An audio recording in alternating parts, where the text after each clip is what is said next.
몸을 죽음에서 구원하기 위하여 발이나 손을 잘라버리거나 눈까지도 뽑아버려야 한다면 그리스도인은 영혼을 죽음에 이르게 하는 죄악을 버리기 위하여 얼마나 더 열심을 내어야 할 것인가.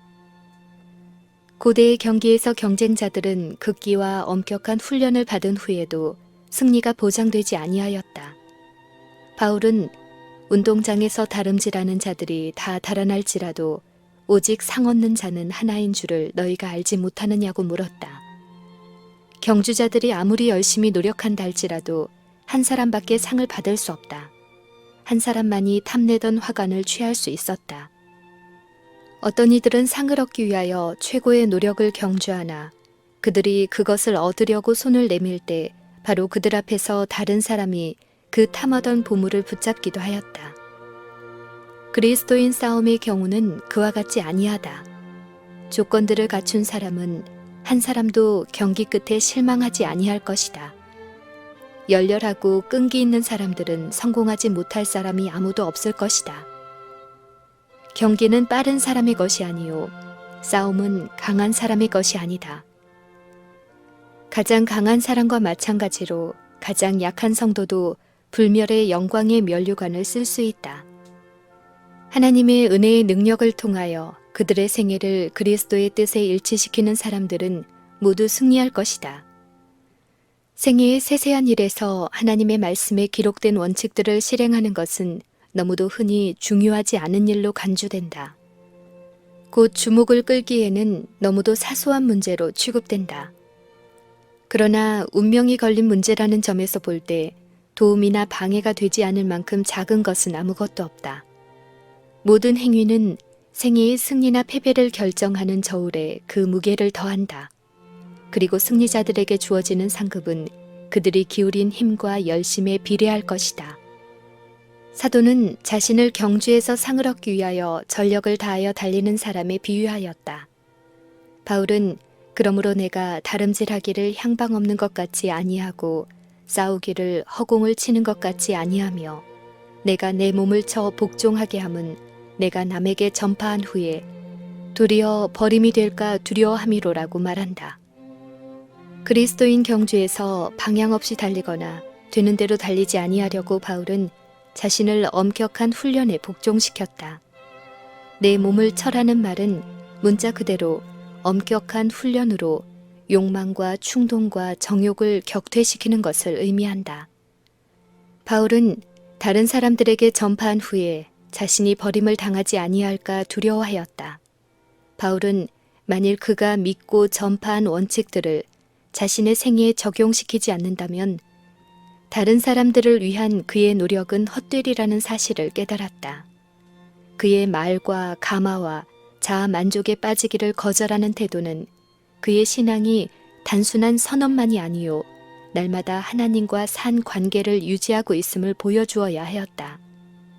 그가 언제나 바라고 얻기 위하여 열심히 노력한 한 가지 목표는 믿음으로 하나님께로서 난 의였다.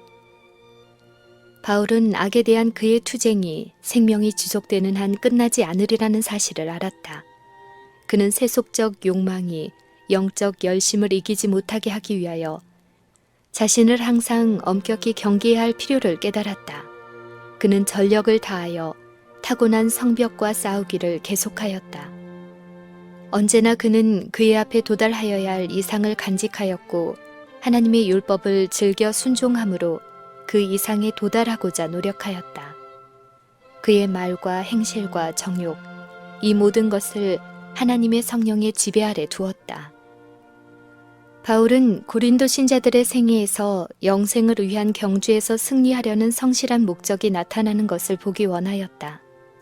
바울은 그들이 그리스도의 이상에 도달하기 위해서는 결코 피할 수 없는 생애의 투쟁이 그들 앞에 놓여 있다는 사실을 알았다. 그는 그들이 날마다 경건과 도덕적인 탁월함을 구하며 법대로 투쟁할 것을 호소하였다. 그는 그들에게 모든 무거운 것을 벗어버리고 그리스도 안에 있는 완전의 목표를 향하여 전진하라고 호소하였다. 바울은 고린도인들에게 순종할 때는 축복의 보상을 받고 범죄할 때는 형벌을 받은 고대 이스라엘의 경험을 지적하였다. 그는 히브리인들이 낮에는 구름 기둥과 밤에는 불 기둥의 보호를 받아 애굽에서 나온 기이한 방법에 대하여 그들에게 생각나게 하였다. 그와 같이 그들은 홍해를 안전히 건넜으나 반면에 애굽인들은 같은 방법으로 건너려고 시도하다가 모두 익사하였다. 이 일로 하나님께서는 이스라엘을 당신의 교회로 인정하셨다. 그들은 다 같은 신령한 식물을 먹으며 다 같은 신령한 음료를 마셨으니 이는 저희를 따르는 신령한 반석으로부터 마셨음에 그 반석은 곧 그리스도시라. 히브리인들은 그들의 모든 여행에 있어서 그리스도를 지도자로 모셨다. 침을 당한 반석은 그리스도를 예표하였으니 그는 사람들의 범죄로 인하여 상함을 받으셔서 구원의 시내가 만민에게 흐를 수 있게 하셔야 하였다. 하나님께서 히브리인들에게 보이신 은총에도 불구하고 애굽에 두고 온 사치에 대한 갈망과 그들의 죄와 반역 때문에 하나님의 형벌이 그들에게 임하였다. 사도는 고린도 교인들에게 이스라엘의 경험에 내포된 교훈을 주의하도록 명하였다. 그는 선언하기를 그런 일은 우리의 거울이 되어 우리로 하여금 저희가 악을 즐겨한 것 같이 즐겨하는 자가 되지 않게 하려 함이라고 하였다. 그는 안일과 향락에 대한 사랑이 어떻게 하나님의 현저한 징벌을 초래하는 죄악을 위한 길을 준비하였는지를 보여주었다. 이스라엘 백성들이 율법을 받을 때 느꼈던 하나님께 대한 경외심을 던져버리고 금송아지를 만들어 그들의 신으로 삼고 경배한 것은 그들이 앉아서 먹고 마시며 일어나 뛰놀 때였다. 많은 히브리인들이 방탕에 빠졌던 것은 바알브올의 예배와 관련된 호화스러운 잔치에 참석한 후였다. 하나님의 진노하심이 일어났고 그분의 명령으로 하루에 23,000명이 연병으로 죽음을 당하였다. 사도는 고린도인들에게 그런즉 선줄로 생각하는 자는 넘어질까 조심하라고 간언하였다. 저희가 깨어 기도하기를 게을리하고 자랑하고 거만하게 된다면 그들은 중한 죄에 빠지고 스스로 하나님의 진노를 초래할 것이다. 그러나 바울은 그들로 실망이나 낙담에 빠지게 하고자 하지 아니하였다. 그는 다음과 같은 보증을 그들에게 주었다. 오직 하나님은 미쁘사 너희가 감당치 못할 시험 당함을 허락지 아니하시고 시험 당할 즈음에 또한 피할 길을 내사 너희로 능히 감당하게 하시느니라. 바울은 그들의 말과 행동이 다른 사람들에게 어떤 가마를 끼칠 것인지를 스스로 살펴서 그 자체는 무죄할지라도 우상 숭배를 시인하는 것처럼 보이게 하거나 믿음이 약한 사람들의 양심을 거스리게 하는 것은 아무것도 하지 말도록 형제들에게 간청하였다. 그런즉 너희가 먹든지 마시든지 무엇을 하든지 다 하나님의 영광을 위하여 하라. 유대인들에게나 헬라인에게나 하나님의 교회나 거치는 자가 되지 말라. 고린도 교회에 보낸 사도의 경고의 말은 각 시대에 모두 적용되나 특히 우리 시대에 적용된다. 그가 의미하는 우상 숭배는 신상을 숭배하는 것만이 아니요 자신을 섬기는 것, 안일에 대한 사랑, 식욕과 정욕의 만족을 다 의미한다. 다만 그리스도께 대한 신앙을 고백하고 진리에 대한 지식을 자랑하는 것이 사람을 그리스도인이 되게 하는 것은 아니다. 이목과 기호를 만족시키려고 노력하며 방종을 시인하는 신앙은 그리스도의 종교가 아니다. 사도는 교회를 사람의 몸에 비유함으로써 그리스도 교회의 모든 교인들 사이에 존재해야 할 긴밀하고 조화된 관계를 적절하게 예증하였다. 사도는 다음과 같이 기록하였다. 우리가 유대인이나 헬라인이나 종이나 자유자나 다 한 성령으로 침례를 받아 한 몸이 되었고 또 다 한 성령을 마시게 하셨느니라. 몸은 한 지체뿐 아니요 여럿이니 만일 발이 이르되 나는 손이 아니니 몸에 붙지 아니하였다 할지라도 이로 인하여 몸에 붙지 아니한 것이 아니요 또 귀가 이르되 나는 눈이 아니니 몸에 붙지 아니하였다 할지라도 이로 인하여 몸에 붙지 아니한 것이 아니니 만일 온몸이 눈이면 듣는 곳은 어디며 온몸이 듣는 곳이면 냄새 맡는 곳은 어디뇨. 그러나 이제 하나님이 그 원하시는 대로 지체를 각각 몸에 두셨으니 만일 다 한 지체뿐이면 몸은 어디뇨? 이제 지체는 많으나 몸은 하나라. 눈이 손들어 내가 너를 쓸데없다 하거나 또한 머리가 발더러 내가 너를 쓸데없다 하거나 하지 못하리라. 오직 하나님이 몸을 고르게 하여 부족한 지체에게 존귀를 더하사 몸 가운데서 분쟁이 없고 오직 여러 지체가 서로 같이 하여 돌아보게 하셨으니 만일 한 지체가 고통을 받으면 모든 지체도 함께 고통을 받고 한 지체가 영광을 얻으면 모든 지체도 함께 즐거워하나니 너희는 그리스도의 몸이요 지체의 각 부분이라. 그 다음에 바울은 그 시대로부터 오늘날까지 남녀들에게 영감과 격려의 근원이 되어온 말로써 그리스도의 추종자들이 품어야 할 사랑의 중요성을 다음과 같이 진술하였다. 내가 사람의 방언과 천사의 말을 할지라도 사랑이 없으면 소리나는 구리와 울리는 꽹과리가 되고 내가 예언하는 능이 있어 모든 비밀과 모든 지식을 알고 또 산을 옮길 만한 모든 믿음이 있을지라도 사랑이 없으면 내가 아무것도 아니요. 내가 내게 있는 모든 것으로 구제하고 또 내 몸을 불사르게 내어줄지라도 사랑이 없으면 내게 아무 유익이 없느니라. 그의 공헌이 아무리 클지라도 그의 마음이 하나님과 그 동료들에 대한 사랑으로 충만하지 아니한 사람은 참 그리스도의 제자가 아니다.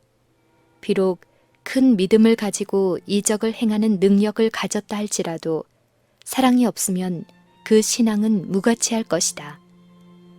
그가 크게 관대함을 나타낼지라도 진정한 사랑 외에 어떤 다른 동기로 그의 모든 소유를 주어 가난한 사람들을 먹인다면 그 행위는 그로 하여금 하나님의 은총을 받게 하지 못할 것이다. 그의 열심으로 그가 순교자의 죽음을 당한다 할지라도 사랑으로 행하지 아니하였다면 하나님께서는 그를 미혹을 당한 광신자나 야심만만한 위선자로 여기실 것이다. 사랑은 오래 참고 사랑은 온유하며 투기하는 자가 되지 아니하며 사랑은 자랑하지 아니하며 교만하지 아니한다. 가장 순결한 기쁨은 가장 깊은 겸비에서 솟아오른다. 가장 강하고 가장 고상한 품성은 인내와 사랑과 하나님의 뜻에 대한 복종의 기초 위에 건설된다. 사랑은 무례히 행치 아니하며 자기의 유익을 구치 아니하며 성내지 아니하며 악한 것을 생각지 아니한다. 그리스도와 같은 사랑은 다른 사람들의 동기와 행위에 가장 좋은 해석을 가한다. 이것은 쓸데없이 그들의 잘못을 드러내지도 아니하고 불리한 보고에 열심히 귀를 기울이지도 아니하고 오히려 다른 사람들의 좋은 품성들을 기억하고자 노력한다. 사랑은 악한 것을 생각지 아니하며 불의를 기뻐하지 아니하며 진리와 함께 기뻐하고 모든 것을 참으며 모든 것을 믿으며 모든 것을 바라며 모든 것을 견디느니라. 이 사랑은 언제까지든지 떨어지지 아니한다. 이것은 하늘의 속성이기 때문에 결코 그 가치를 잃지 아니한다. 귀중한 보배처럼 그 소유자는 이것을 가지고 하나님의 도성의 문을 통과할 것이다. 그런즉 믿음, 소망, 사랑 이 세 가지는 항상 있을 것인데 그 중에 제일은 사랑이라. 고린도의 신도들 중에 도덕적 수준이 저하됨에 따라서 그들의 신앙의 기본적인 어떤 부분들을 포기하는 자들이 있었다. 어떤 이들은 부활의 교리를 부정하는 데까지 이르렀다. 바울은 그리스도의 부활의 분명한 증거에 관한 명백한 증언으로 이 이단에 대처하였다. 바울은 선언하기를 그리스도께서 돌아가신 후 성경대로 사흘 만에 다시 살아나시고 게바에게 보이시고 후에 12 제자에게와 그 후에 500여 형제에게 일시에 보이셨나니 그 중에 지금까지 태반이나 살아있고 어떤 이는 잠들었으며 그 후에 야고보에게 보이셨으며 그 후에 모든 사도에게와 맨 나중에 나에게도 보이셨느니라고 하였다. 사도는 수긍시키는 능력을 가지고 부활의 대진리를 진술하였다. 사도는 이렇게 주장하였다. 만일 죽은 자의 부활이 없으면 그리스도도 다시 살지 못하셨으리라. 그리스도께서 만일 다시 살지 못하셨으면 우리의 전파하는 것도 헛것이요 또 너희 믿음도 헛것이며 또 우리가 하나님의 거짓 증인으로 발견되리니 우리가 하나님이 그리스도를 다시 살리셨다고 증거하였습니다. 만일 죽은 자가 다시 사는 것이 없으면 그리스도도 다시 사신 것이 없었을 터이요 그리스도께서 다시 사신 것이 없으면 너희의 믿음도 헛되고 너희가 여전히 죄 가운데 있을 것이요 또한 그리스도 안에서 잠자는 자도 망하였으리니 만일 그리스도 안에서 우리의 바라는 것이 다만 이 생뿐이면 모든 사람 가운데 우리가 더욱 불쌍한 자니라.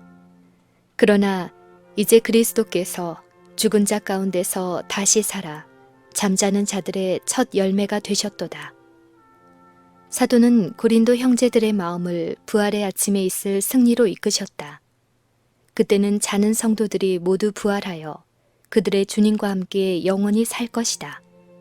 사도는 보라, 내가 너희에게 비밀을 말하노니 우리가 다 잠잘 것이 아니요 마지막 나팔에 순식간에 홀연히 다 변화하리니 나팔 소리가 나매 죽은 자들이 썩지 아니할 것으로 다시 살고 우리도 변화하리라. 이 썩을 것이 불갑을 썩지 아니할 것을 입겠고 이 죽을 것이 죽지 아니함을 입으리로다. 이 썩을 것이 썩지 아니함을 입고 이 죽을 것이 죽지 아니함을 입을 때에는 사망이 이김에 삼킨 바 되리라고 기록된 말씀이 응하리라. 사망아, 너의 이기는 것이 어디 있느냐? 사망아, 너의 쏘는 것이 어디 있느냐?